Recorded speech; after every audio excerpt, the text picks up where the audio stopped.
Today we officially declare that we'll start our democratic movement from the grassroots from today. So I appeal our Christian community to join with us so that this draconian law is repealed from Arunachal Pradesh. 46 years of existence, it was useless. Therefore, it was in dormant state. Now, what compelled this government to bring it out, dig it out again, to divide our community in a line of religion? Buddhism cannot be converted from other religion, not the Hindu, not Muslim, not Christian. Therefore, P.K. Tangun being Hindu, as the Buddhist, he has an interest on it. Now this present government is headed by a Buddhist chief minister, Pema Khandu. So they are beneficiary to this act. Therefore, they are digging it out. Our chief minister is clear mind without asking. हमने memorandum दिया नहीं, वहाँ कुछ बोला नहीं है. जो Arunachal Pradesh Catholic association ने जो प्रोग्राम बनाया, वहाँ आके खुद वॉलंटियरली बोला कि ये अच्छा नहीं है, इसको स्क्रैप करेगा बोला, रिपील करेगा बोला.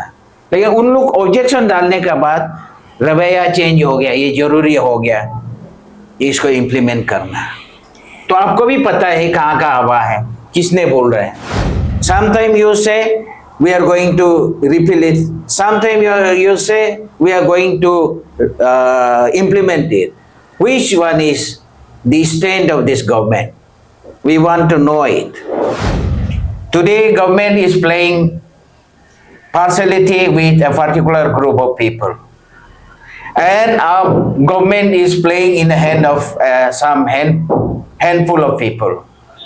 So our government is elected, popularly elected government of the indigenous people. We as indigenous people, we want peace in our state. Those people who bring fire from outside of state and trying to burn us should stop it. वो already law बना रहा था, वो law बना रहा था, इसलिए उन्होंने कोर्ट में जमा किया कि हम कोर्ट में हम लॉ बना रहा है, रूल बना रहा है. So it is not the direction of the court कि आपको रूल बनाना पड़ेगा. ये कोर्ट का डायरेक्शन नहीं. It was rule was already drafted and it was according to his the government submission. It was under scrutiny. So there is no question of court interference, court direction to complete it. Christian को target किया है. Christian को target मतलब this draft rule is more weight towards Christianity than the act. Act थोड़ा सा अच्छा है, rule उससे खराब है. There are outsider force being played on us, the indigenous people of Arunachal, to divide. So this division may lead us chaos in the state of Arunachal. So this oasis of peace of the country is being polluted, being divided. Indigenous peoples are being divided and putting against each other.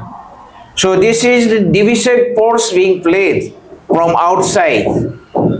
So we as a Arunachal Christian community, we once again, we reaffirm our commitment to protest against this draconian law. सुनने तक हम कान तक पहुंचाने का किसी भी हद तक जाके हम उसको मांगेंगे. और कैसा देना, खुल के देना, बांध के देना, कैसा करना हो सरकार का ऊपर. नमस्कार. अरुणाचल के वासियों,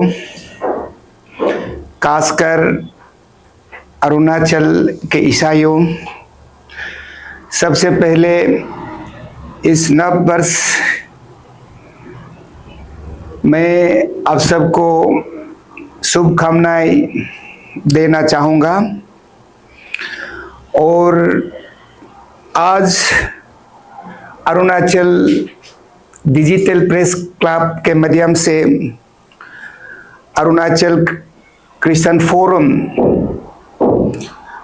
आप सबके समक्ष एक जो विचार रखना चाहूँगा. आप सब जानते हैं अरुणाचल में एक ईसाई के खिलाफ एक कानून बनाया गया था 1978 में। वो कानून का नाम है Arunachal Pradesh freedom of religion act, in bracket anti conversion law. इस बिल को अरुणाचल क्रिश्चियन फोरम की ओर से विरोध करते हुए ईसाई लोगों ने एक संगठन गठन किया। वो संगठन का नाम है अरुणाचल क्रिश्चियन फोरम और इसका गठन ठीक एक साल बाद 1979 में किया गया था। ये बिल 1979 से आज तक Arunachal Christian forum on behalf of Christian community of Arunachal Pradesh हमने प्रोटेस्ट व्यक्त किया और हमने सरकार को कई बार मिला और सरकार को कई बार हमने मेमोरेंडम सबमिट किया। और इस बिल 1978 में भूतपूर्व मुख्यमंत्री पीके तंगुन के नेतृत्व में किया गया था। उनके बाद कई मुख्यमंत्री अरुणाचल में आए हैं। उन्होंने कभी ये बिल को अरुणाचल में लागू करने के लिए प्रयास नहीं किया, लेकिन आज हमारे अरुणाचल का मुख्यमंत्री इस 27 दिसंबर को ये बिल को लागू करने के लिए, ये कानून को लागू करने के लिए इन्होंने फैसला ऐलान किया। आज अरुणाचल क्रिश्चियन इस ऐलान को बड़ी दुखद से उनसे विनती करता है कि इस समय अरुणाचल में ये कानून को लागू नहीं किया जाना चाहिए। इस विषय को लेके इन डिटेल्स में ब्रीफ के लिए मैं अरुणाचल क्रिश्चियन फोरम का सेक्रेटरी जनरल श्री जेम्स टीची तराजी से इजाजत देता हूं। Thank you, President ACF, my dear media friend. First of all, we wish Happy New Year to all the people of Arunachal Pradesh. Today, even it is of New Year, but we are compelled to come to the media with a heavy heart that the Arunachal Pradesh Freedom of Religion Act 1978, which was in dormant state, was being revived, and it is putting force on us to reply and come to the fresh.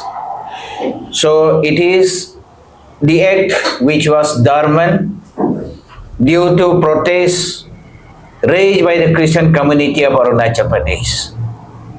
Since 46 years of its existence, none of the police, none of the magistrate could able to implement and apply this act in a method of anti-conversion.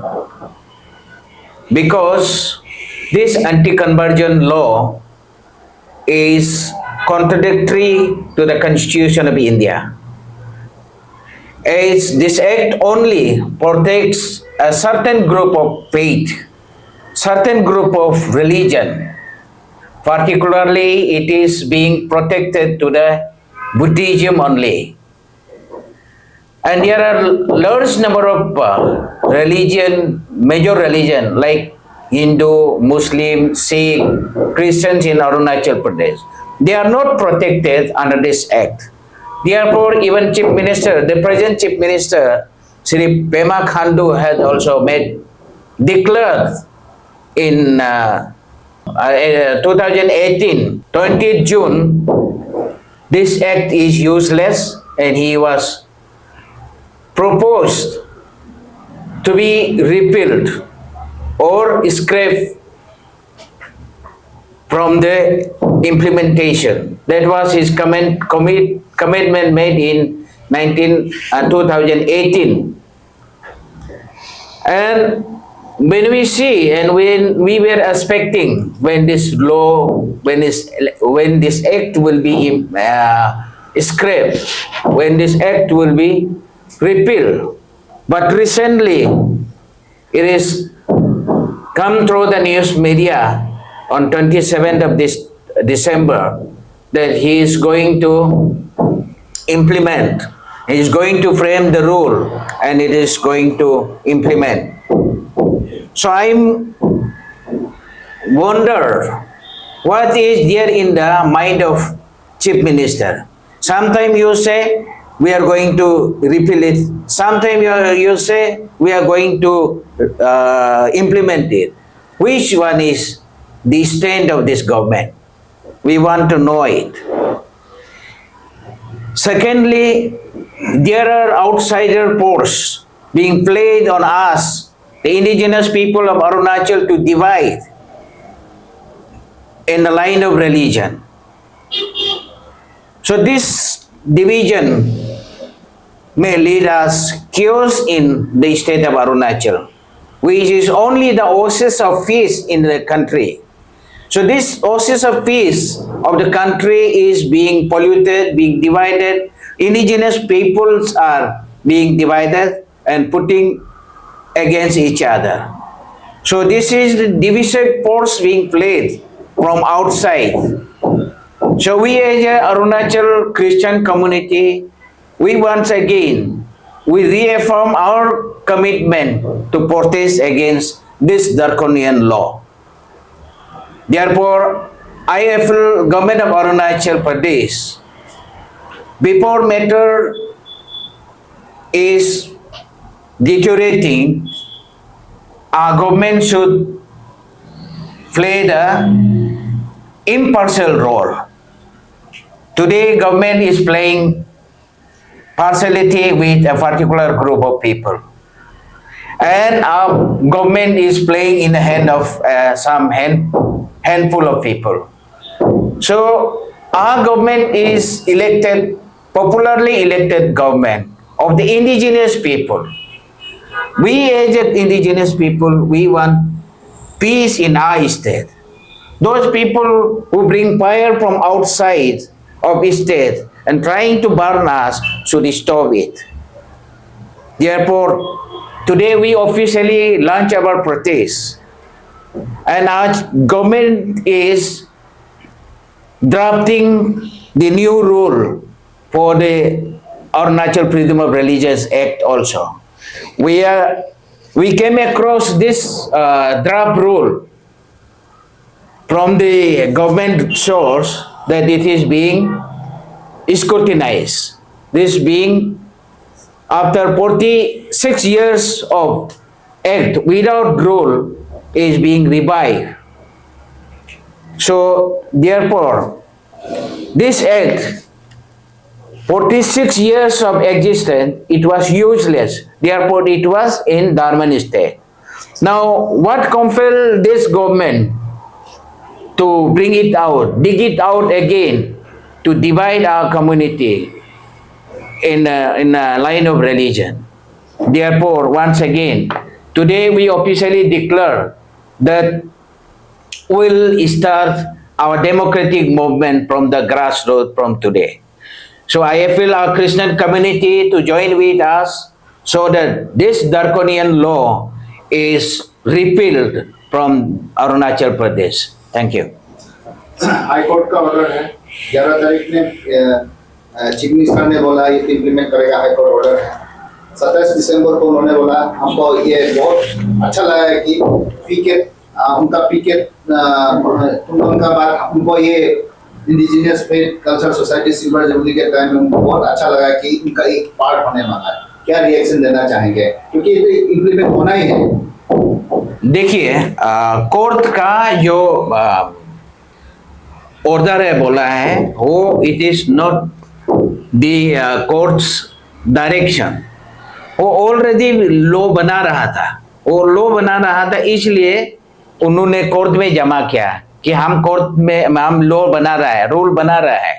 तो it is not the direction of the court कि आपको rule बनाना पड़ेगा, नहीं, ये court का direction नहीं। It was rule was already drafted and it was according to his the government submission, it was under scrutiny, so there is no question of court interference, court direction to complete it.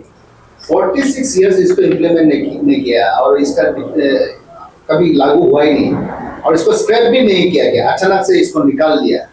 आज आप पर after 48 years का बाद, election से पहले भी ये बात नहीं हुआ, इलेक्शन का बाद ही ये सब बात निकल के आ रहा है। जिस समय में ये रूल को लाया था, it was Janata party, now BJP, this party was in the center and same party PK Tongun was Janata Party chief minister here and this Sangh Parivar government was there, therefore number one, this act was passed. After that the secular government came and they could not do.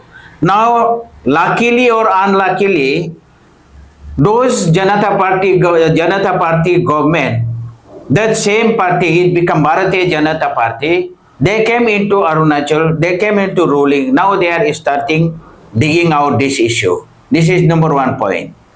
Number two, in this act, Buddhism is protected only. Buddhism cannot be converted from other religion. Not the Hindu, not Muslim, not Christian. Therefore, PK Tongun being Hindu, the Buddhist, he has an interest on it. Now this present government is headed by a Buddhist chief minister, Pema Khandu. So they are beneficiary to this act. Therefore, they are digging it out. This is the second answer I am giving to you. Outsider force आप कह रहे हैं, ये outsider force क्या है? Vote तो आपने दिया, अभी आउटसाइडर फोर्स कहाँ से आ गया? This is open secret. It is being dictated by the RSS affiliate. Sangh Parivar is dictating. Our government is good. Sangh Parivar is dictating it. That is called outsider force. आपने तो vote दिया है, सरकार भी आपका है, अभी बाहर से कैसे डिक्टेट कर रहा है? आपका अपना लेजिस्लेटर है, क्या कहेंगे इसमें? यही तो दुखद का बात है, हमने गवर्नमेंट को वोट दिया लेकिन चलाता है बाहर से। आपका पास ऐसे क्या सोचे कि इसको पूरा स्क्रैप करने के लिए आपका पास ऐसे सरकार को दबाव डालेंगे? देखिए, हम सरकार को दबाव नहीं डालेंगे, हम सरकार को मांगेंगे, हम सरकार से अपील करेंगे। हमारा सरकार है, सरकार हमारा मांग तो मानेंगे। अपना बाप जब बेटा रोएंगे, कहाँ में तकलीफ है, वो तकलीफ को दिखाई देने से वो खताएगा, लेकिन हम मांगेंगे, हम रोएंगे, हम कूद के रोएंगे, बैठ के रोएंगे, लेट के रोएंगे, जाम करके रोएंगे, किसी तरह से हम रोएंगे। वो बाप हमारा सुनने, हमारा सरकार हमारा रोना सुनने तक, हम कान तक पहुंचाने का किसी भी हद तक जाके हम उसको मांगेंगे। और कैसा देना, खुल के देना, बांध के देना, कैसा करना, वो सरकार का ऊपर है। हम लोग बोलते हैं आप लोग इसको स्क्रैप कर देंगे, अभी फिर बोला है कि इम्प्लीमेंट कर देंगे। चीफ मिनिस्टर का जो रवैया है, अब का भाष बोलने वाला, क्या कहेंगे? ये हमारा एक सीनियर लीडर ने बोला है, हुमदुम हमदम है, वो कंफ्यूज है, क्योंकि कंफ्यूज बाहर से प्रेशर लगाता है, वो दिल से अच्छा है। वो इतना साल से जब ब्रदर प्रेम भाई का डेथ एनिवर्सरी में उन्होंने वनोडा में आके 28 जून 2018 को उन्होंने वहां जाके खुद बोला है, ये एक्ट काम का नहीं, हम रिपील कर देगा, हम रिपील कर देगा। अभी बोलता है ये जरूरी है, इम्प्लीमेंट करेगा। तो जब वहां से उनका बोलने का बाद में एफिलिएट ऑर्गेनाइजेशन ने इतना मतलब ऑब्जेक्शन डाला, इतना क्रिटिसाइज किया, इसका मतलब आज chief minister is clear mind without asking. हमने मेमोरेंडम दिया नहीं, वहां कुछ बोला नहीं है। जो अरुणाचल प्रदेश कैथोलिक एसोसिएशन ने जो प्रोग्राम बनाया, वहां आके खुद वॉलंटियरली बोला कि ये अच्छा नहीं है, इसको स्क्रैप करेगा बोला, रिपील करेगा बोला। लेकिन उन लोग ऑब्जेक्शन डालने के बाद रवैया चेंज हो गया, ये जरूरी हो गया इसको इम्प्लीमेंट करना। तो आपको भी पता है कहाँ का हवा है, किसने बोल रहे हैं। सर आज का एक प्रेस कॉन्फ्रेंस आपने देखा होगा, इंडिजिनस फैक्ट कल्चर ने आज वो 25वां जो सिल्वर जुबली का ऑफर बोला, हम उन्होंने बोला जो कन्वर्ट हो गया, अभी हमको प्रोटेक्ट करना है, ये प्रोटेक्शन के लिए एक्ट है, किसी का अगेंस्ट में नहीं है, ऐसे बोल के आज press conference APC press club में क्या कहेंगे इसका? देखिए, कन्वर्जन हमारा अरुणाचल में कोई रिलीजन नहीं था, वी ऑफ फॉर क्रिश्चियनिटी, और अभी क्रिश्चियन से घर वापसी करके ले रहा है, उसका क्या एक्ट क्या बोलता है, उन लोग क्या बोलते हैं, क्रिश्चियन से जो हिंदू बना रहा है उसको क्या बोलता है, उसका एक्ट क्या बोलता है। तो उन लोग जो काम कर रहा है बाहर से फोर्स लेके, बाहर का मतलब आइडिया लेके जो कर रहा है, ये ऑल इंडिया में चल रहा है, not only Arunachal, all India में ये चल के घर वापसी स्कीम कर रहा है। तो घर वापसी होने का कन्वर्जन का एक्ट का प्रोविजन है, तो एंटी कन्वर्जन का भी तो एक्ट होना पड़ेगा ना। अब जो हमसे क्रिश्चियन से कन्वर्ट कर रहा है उसका बारे में उनको पूछिए, आप क्या उसका रोल में क्या बोलते हैं। आपने ड्राफ्ट ये एंटी कन्वर्जन लॉ का मतलब रिलीजन एक्ट आपने ड्राफ्ट में पढ़ा, इसमें क्या लगा कि ये ड्राफ्ट को लेके आपको डायरेक्टली आपको क्या लगता है कि आपका मतलब क्रिश्चियन पे टारगेट किया गया ना, सिर्फ ये सबके लिए है? क्रिश्चियन को टारगेट किया है, क्रिश्चियन को टारगेट मतलब this draft rule is more weight towards Christianity than the act. Act थोड़ा सा अच्छा है, रूल उससे खराब है। अच्छा, लास्ट में आपने ऑफिशियली जो डेमोक्रेटिक ये लॉन्च किया, आज डिक्लेयर कर दिया, ये किस तरह होगा? अभी कुछ डेट्स वगैरह कुछ है? हम अभी उसको रिवील नहीं करेगा। हम आज ऑफिशियल प्रोटेस्ट हमारा दिल से नहीं मान रहा है, ये मूवमेंट को नहीं मान रहा है, हम भी मूवमेंट शुरू करेगा बोल के हम ऑफिशियली डिक्लेयर कर रहा है। इसका बाद स्ट्रेटेजी कब करना है हम आप सबको बताते रहेंगे, हम जनता को बताते रहेंगे। आप तो टाइम बता के हम एडवांस में करेगा, कोई ये नहीं होगा, सडनली हम नहीं करेंगे। अरुणाचल क्रिश्चियन फोरम आज से ये फैसला लेता है कि हम Arunachal Pradesh freedom of religion act को विरोध आज से ही शुरू करता है, और ये जितना भी हमारा जो विरोध का उपरंदी होगा, खासकर हमने जमीनी से शुरू करके हम लोकतंत्र का नियमों को पालन करके ही हम इस जो आंदोलन को शुरू करेगा।